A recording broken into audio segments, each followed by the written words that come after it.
In recent years, Obsidian Entertainment has become one of Microsoft's most reliable studios.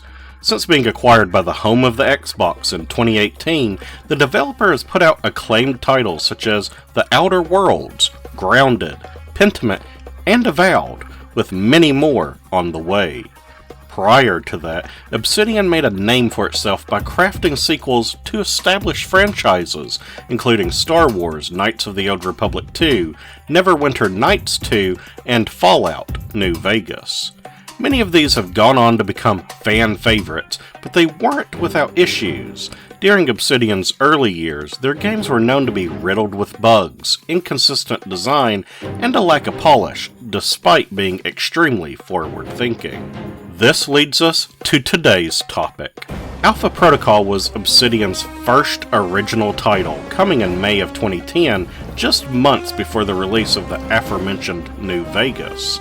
Described as the Espionage RPG, the game allows players to craft a spy of their choosing and commence on a globe-trotting adventure to exotic locales against eccentric villains. Expectations were high, but upon release, the response was lukewarm at most. Alpha Protocol seemingly came and went like a thief in the night, and Obsidian bounced back by delivering the remarkable games South Park: The Stick of Truth and Pillars of Eternity. But for many, Alpha Protocol remains a cherished gem with loads of replay value and franchising potential. Should today's fans of the studio seek out this bump in the road from their past? Should the Alpha Protocol franchise return as a viable part of their already expansive library? That's what we aim to find out in today's Trash or Treasure.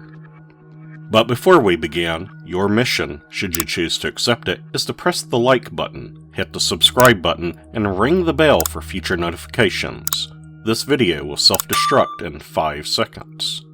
Good luck, Agent.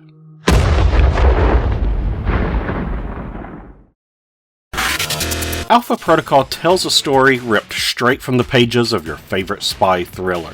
Players are the latest recruit in a shadow organization named Alpha Protocol, which operates off the record to handle the most dangerous assignments that the United States' government cannot acknowledge.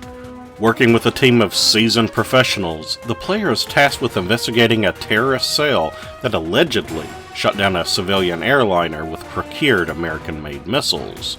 This, of course, is only the tip of the iceberg, and the player's investigation will lead them from Saudi Arabia to Rome, Taipei, and even Moscow as they follow up on leads, recruit new allies, bring down targets, break into military complexes, and bed beautiful women in their pursuit for justice and truth. The biggest draw to Alpha Protocol is being able to develop your ideal super spy, be it in the image of James Bond, Jason Bourne, Ethan Hunt, or even Jack Ryan.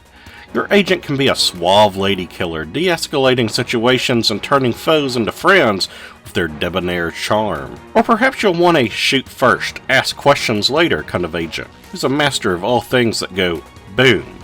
Then again, sticking to the shadows may be more up your alley. A spy that carefully gets in and gets the job done before raising suspicion, and uses their advanced gadgetry to succeed. You'll achieve all of this via the skills that you assign to your agent, as well as dialogue options that you choose. Stealthy spies, for example, can learn abilities to make them harder to detect, and run without making a sound. Gadget-savvy agents can craft extra gear from less materials, and get a little more oomph from their high-tech tools. Players wanting their spy to excel in combat can pump points into specific weapon types to earn skills such as slowing down time, or can even boost their hand-to-hand prowess so that they can bring down the toughest of enemies with a few punches to the face. Spies are also masters of speechcraft, and as such will be doing a lot of talking in Alpha Protocol. During a conversation, players can choose to respond either professionally, assertively, or charmingly, and each individual will have their preferences as to which style sways them. You will even occasionally get a fourth dialogue option, usually based on information that you've gathered or a particular skill that you've unlocked. Trying to get confidential passcodes from suspect? you may want to threaten them to hand over the info, or perhaps use your hacking know-how to convince them that you can dig up some embarrassing secret if they don't comply. While Alpha Protocol has a robust amount of options with skills and dialogue choices, the physical customization selection for your super spy is rather poor. For starters, you can only be a male spy who will go by the name of Michael Thornton. I can largely understand this, as Alpha Protocol is a narrative-driven game, and the protagonist having an actual name certainly helps with immersion as opposed to everyone simply calling him something generic like Agent all the time. Still, there are loads of notable female spies in history and pop culture, such sleuths as Alias's Sydney Bristow, La Femme Nikita, or Marvel's Black Widow. The ability to create and play as a character inspired by them would have been glorious, and would open up even more possibilities and replay value. Even so, for your male character, you only have a handful of hairstyle choices, skin colors, and accessories to apply, and there's no way to customize facial features such as the nose and mouth. All this combines to make Agent Thornton a decent protagonist that the player can embody throughout the adventure, but the lack of full customization keeps Thornton from ever reaching the highs of Commander Shepard of Mass Effect. Thornton feels less of a real person and more of a cookie-cutter representation of a character. And when I say that out loud, I wonder if that wouldn't actually make him the perfect super spy if he did in fact exist. Anyway, speaking of Commander Shepard, players don't have to look hard to find resemblances to BioWare's spacefaring RPG. Mass Effect was one of the hottest properties in 2010 when this game released, and Alpha Protocol's developers don't hide their inspiration. Whether you're talking about the action gameplay, more on that later, or the simple yet effective dialogue tree, or the loose morality system, or even the general presentation, you'll find lots of nods to Mass Effect. Simply put, if you're a fan of Commander Shepard and his battle against the Reapers, then Alpha Protocol will feel right at home. Before setting out on a mission, players can use the facilities at one of their safe houses to upgrade their weaponry, invest in new gadgets, or utilize your intelligence gathering to your advantage. Being an information broker is one of a spy's many hats, and Alpha Protocol excels in this aspect. Players can take to the dark web to leverage data, blackmail suspects into submission, or even uncover details such as guard patrol routes. You also have to be careful not to buy bogus info from untrustworthy sources, or outdated reports that have changed due to your previous actions. So, always go with your gut before making a deal. The majority of mission areas are disappointingly linear, with objectives clearly marked and only one or two paths to get there. There can be loads of extra supplies, information, and bonus objectives encountered, but most often you won't have to venture far off the beaten path to locate these. I would have really liked to have had much more open areas, ripe with options that make use of my very specific set of skills, but it can still be a lot of fun robbing a place blind while gunning down unnamed soldiers on my way to the objective. What isn't so linear is the order in which missions can be completed. Once given the opportunity early on, players can travel between cities at their leisure, following up on leads as they please. Often, you may find information in one mission that will make another much easier. Likewise, sometimes the actions that you take in one scenario can complicate things in another. For instance, you may take down a mercenary group in one outing, which will greatly anger their leader, who is encountered later on. However, should you meet the leader first, and win him over, you can turn the mercenaries into friendly units, making for a much more smooth assignment. The game does a relatively good job in allowing all of your difficult selections to shape the ultimate outcome of the story. Do you let a target live in exchange for their info? They may come back to bite you later. Do you destroy these crates of powerful weaponry, or take some for yourself? You might get some added firepower, but so will your adversaries. Do you flirt with the mercenary who's already agreed to help you? Then perhaps she'll attain feelings that will compromise the mission. Many may feel inclined to go the stealth route to complete your objectives. That's what I certainly did, as I find it incredibly fulfilling to go in as a ghost, leaving as little of a trace as possible. However, Michael Thornton is no Solid Snake or Sam Fisher. Even with your stealth stats maxed out, your stealth options are incredibly bare bones. You aren't able to hide bodies, for instance, and downed foes will simply vanish after a couple of minutes, so you have little fear of patrols stumbling upon your handiwork. There's also no unique stealth maneuvers like you'd find in some other games, like hiding in a cardboard box or doing the splits to stay suspended in a narrow hallway.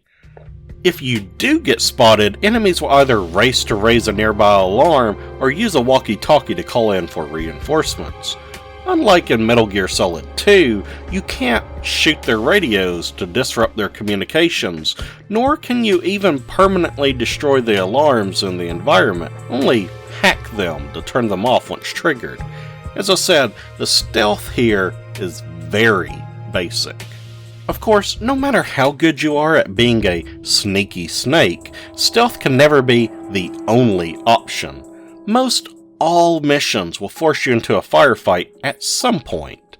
Combat in Alpha Protocol is mostly fine, if unpolished.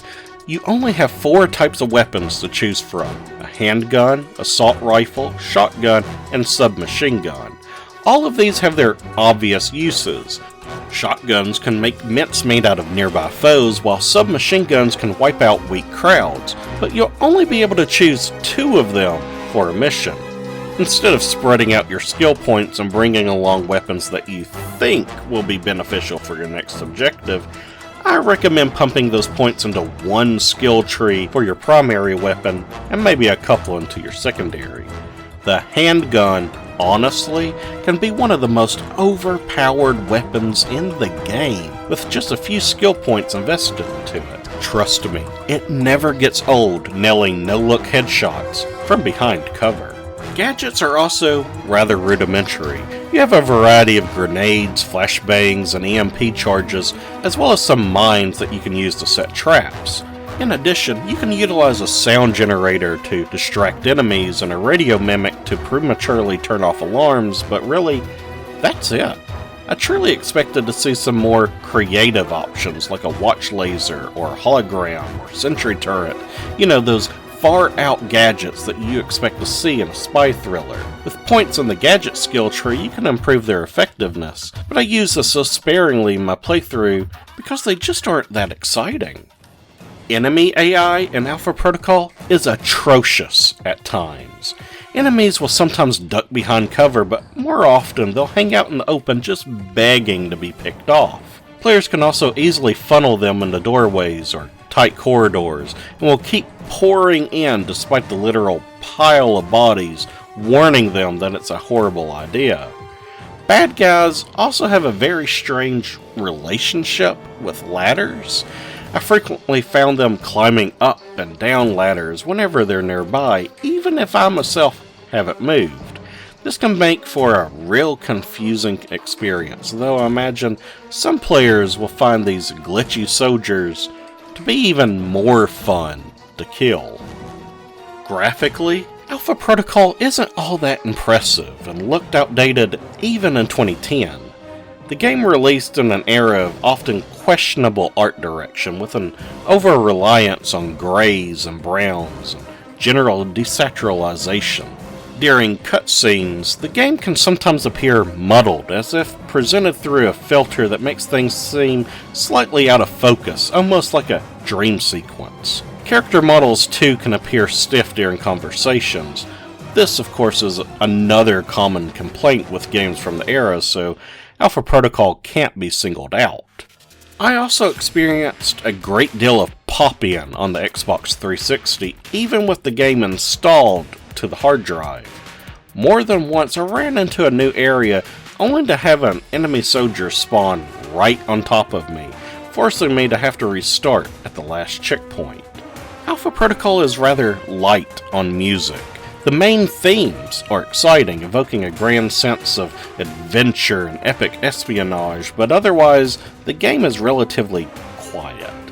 Most missions are filled with ambient sounds as opposed to the sleek tunes you might hear when infiltrating a base in Metal Gear. Given that spy movies and games have some truly iconic music, Alpha Protocol is a letdown in that department. All of this negativity may have you think that Alpha Protocol isn't worth undertaking, but I think it's still a game that finds a lot of fun despite shortcomings in individual parts. Gamers will still experience enjoyment role-playing as a special agent in the story, deciding who to seduce, who to trust, and who to take down. Although combat and stealth systems are fairly basic, their simple structure makes it a game that's easy to pick up, and for the most part, stress-free. And coming in at a short runtime of only 15 to 20 hours, Alpha Protocol is a rare RPG that you may be able to complete in a weekend, making players more apt to dive in for a second or third run-through with better skills, more knowledge, and ready to make different choices to see where the story goes. Alpha Protocol maybe doesn't deliver on all fronts, but it provides just enough to still be engaging. It's a franchise that still has so much potential, and I'd love to see Obsidian return to it one day, complete with even more customization options, stealth abilities, and weapon variety. I can see it excelling with a similar game structure as perhaps Metal Gear Solid Peace Walker, for instance, giving you bite-sized sandboxes to go wild in as a covert agent. As it stands, you can currently find the game on GOG, Steam, and the Xbox Live Store, usually for under $5, and for that, it's definitely worth giving a go.